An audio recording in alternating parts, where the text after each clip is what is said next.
Mulai. Ini mau buat bubula. Jadi sebelum kita memulai membuat bubula, kita harus menyamakan potongan dari daun tadi.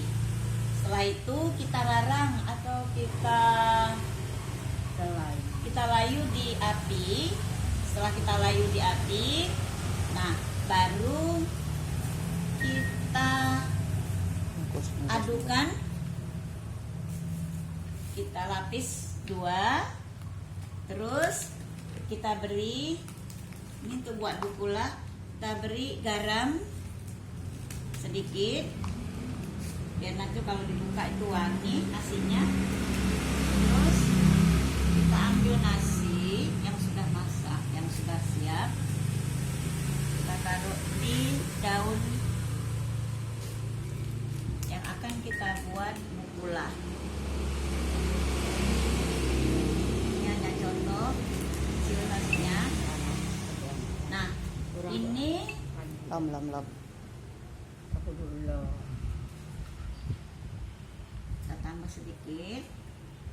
Nah, untuk ujung yang ini dengan ujung yang satu disamakan begini. Terus dari yang sebelah kanan ini kita lipat, yang sebelah kiri kita lipat, terus ini ditegakkan begini. Nah, terus kita putar, ini kita padatin,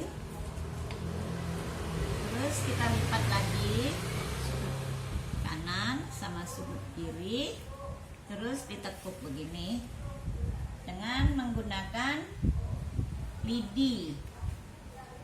Karena kita di sini lidi agak susah, mungkin pakai tusuk gigi. Nah, begini. Ini kita tusuk. Kalau dari sini nanti takut pecah, jadi kita ambil dari bawah ke atas.